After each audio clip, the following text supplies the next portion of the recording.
আজকে আমি সমুদ্রের কাঁকড়া রান্না করতে চলছি আর এটা অসাধারণ খুবই সুস্বাদু হয়তো অনেকে পছন্দ করবেন না।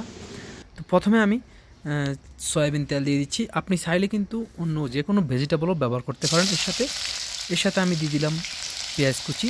আর এখানে প্রায় আমি 1 কাপ পরিমাণ পেঁয়াজ কুচি দিয়ে দিলাম। পেঁয়াজ কুচি পরিমাণটা বেশি দেওয়ার কারণ এর সাথে আমি অন্য কিছু আর দেবো না, জাস্ট মশলা ব্যবহার করব। তো যখন পেস্ট একটু লালচে হয়ে আসবে বা একটু ভাজা হয়ে আসবে তখন এর সাথে আমরা আদা এবং রসুন বাটা একসাথে দিয়ে দিলাম। আপনি পরিমাণ মতো আদা এবং রসুন বাটা দিয়ে দিবেন, যেমনটা আমরা মাংসের সাথে রান্না করে যতটুকু পরিমাণ দিই ওরকম পরিমাণে আপনি দিয়ে দিবেন। তো এটাকে আমরা প্রথমে একটু ভেজে নেব, যেহেতু আদা এবং রসুন অনেকটা কাঁচালো একটা গন্ধ আসে, সেই জন্য আমরা যাতে গন্ধটা চলে যায় সেজন্য একটু ভেজে নেব, প্রায় 1 থেকে 2 মিনিট, বেশি সময় না। এটা একটু ভাজা ভাজা হয়ে আসলে এর সাথে আমি কাঁচামরিচ ব্যবহার করব, কাঁচামরিচ দিয়ে দিচ্ছি এবং গুঁড়া মরিচও ব্যবহার করব অল্প পরিমাণ, যাতে কাঁচামরিচের একটা ফ্লেভার আসে, সেই জন্য আমি এটা দিয়ে দিলাম। এর সাথে দিয়ে দেবো পরিমাণ মতো লবণ।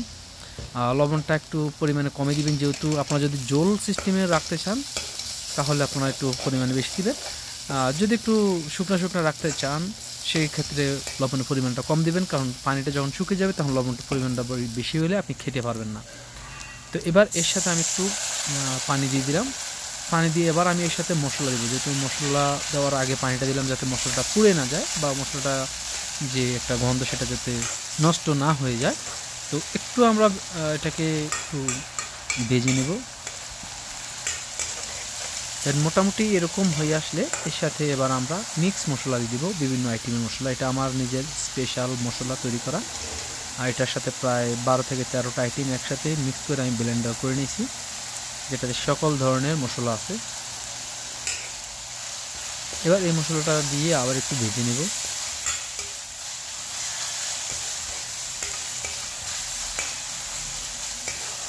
মোটামুটি ভাজা হয়ে আসলে এবার এর সাথে আমি দিয়ে দেব মিক্স মশলা বা কারি পাউডার। একটা কারি পাউডার আমরা যেটা সবসময় রান্নার সাথে মাংসের সাথে দিয়ে থাকি, সেই মশলাটা মিক্স দিয়ে দিলাম প্রায় 2 চা চামচ। আর হলুদের গুঁড়া দিয়ে দিলাম প্রায় 1 চা চামচ। দিয়ে দেওয়ার পর এবার মরিচের গুঁড়া দিয়ে দেবো অল্প পরিমাণ, আর প্রায় আধা চা চামচ, বেশি না, জাস্ট কালারের জন্য। এর সাথে সামান্য একটু আবার পানি দিয়ে দিলাম। পানি দেওয়ার পর এবার আমরা এটাকে আবার মশলাটা কষিয়ে নিব ভালো করে।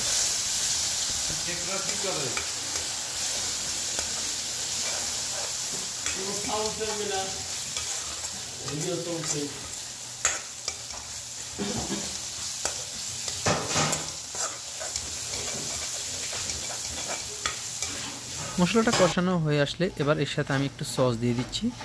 আপনার যদি টমেটো থাকে টমেটো দিলেও হবে বা সস দিলে হবে, কোনো সমস্যা নাই।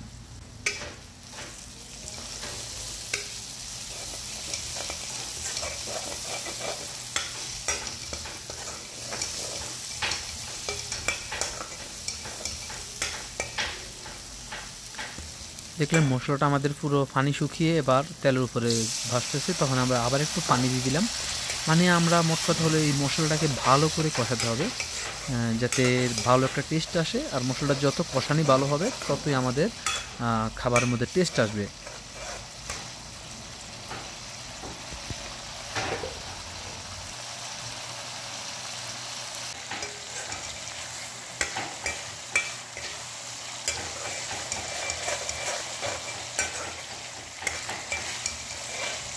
বেশ লম্বা সময় ধরে মশলাটা কষানোর পর এবার আমি এর সাথে দিয়ে দেবো কিছু জিরার গুঁড়া, মানে যেটা আমি আগে থেকে গুঁড়ো করে রেখেছি, যেটা ভেজে গুঁড়ো করার পর আপনি কিছু পরিমাণ এখানে জিরা গুঁড়া দিয়ে দিবেন, যাতে এটা তেলটা বাহির হয় এবং মশলার যে একটা তেল আছে এই তেলটা বাহির হবে এবং যে কাঁকড়ার যে একটা গন্ধটা সেটা থাকবে না, সেটা চলে যাবে।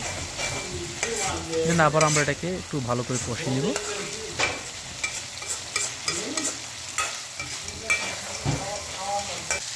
তো অনেকক্ষণ ধরে কষানোর পর এবার আমি ফাইনালি এর সাথে পুরোপুরি পরিমাণে পানি দিয়ে দিলাম। এখানে এমন পরিমাণে পানি দেব যেটাকে আমার যে কাঁকড়াটা যাতে পুরো ভালো করে সিদ্ধ হয়, প্লাস আমার পানিটা একবার শুকিয়ে শুকিয়ে আসে, এই পরিমাণে। যেহেতু আমার কাঁকড়া কম তাই আমি পানিও কম দিয়েছি। আপনি আপনার পরিমাণ মতো পানি দিবেন। পানি দেওয়ার পর পানিটা যখন বলক আসবে তখন আমরা এটা কাঁকড়া দেবো। তো আমি প্রথমে ঢাকনা দিয়ে দিচ্ছি। এবার ঢাকনাটা উঠিয়ে এবার আমি জাস্ট কাঁকড়াগুলো দিয়ে দেবো। দেখলেন আগে থেকে আমার পরিষ্কার করা কাঁকড়া, যেটা আমার আগের ভিডিওতে দেখাছিলাম যে কীভাবে আপনারা কাঁকড়া পরিষ্কার করবেন। আর সমুদ্রের কাঁকড়া হোক অথবা আপনার নদী নালার কাঁকড়া হোক, যে কাঁকড়াই হোক না কেন, কাঁকড়া পরিষ্কার করা কিন্তু খুবই একটা সেন্সিটিভ বিষয়। আপনার অবশ্যই আগে ভিডিওটা দেখবেন, তাহলে এখানে আসলে আপনার খুবই সহজ হবে। দেন এবার আমরা এটাকে ভালো করে মিক্স করে দিয়ে তারপর ঢাকনা দিয়ে দেবো। তো প্রথমে ভালো করে মিক্স করে দিচ্ছি।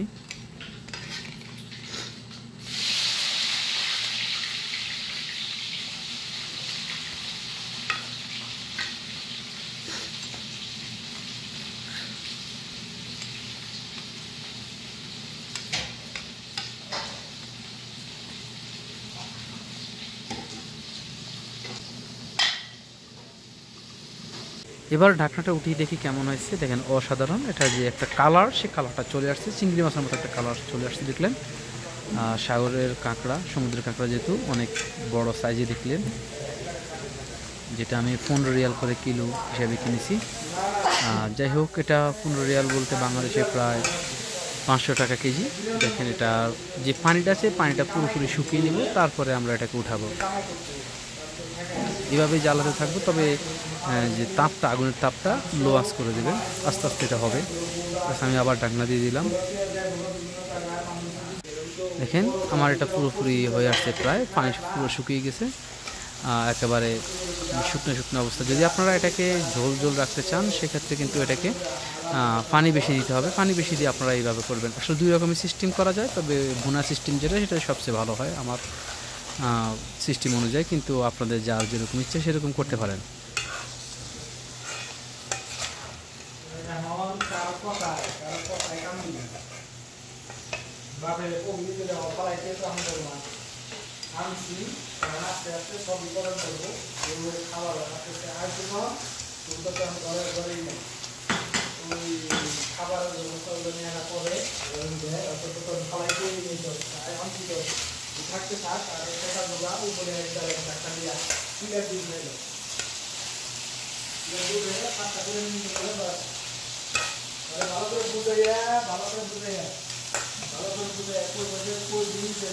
এখন আমার পুরোপুরি রান্না শেষ, আমি জাস্ট এটাকে কড়াই থেকে এবার বাটিতে নিয়ে রাখবো।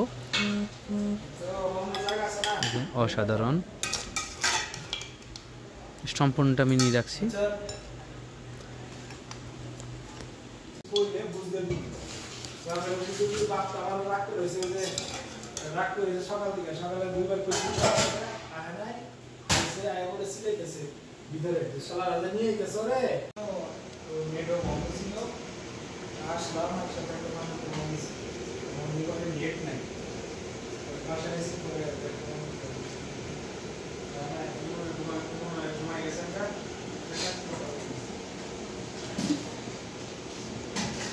এটা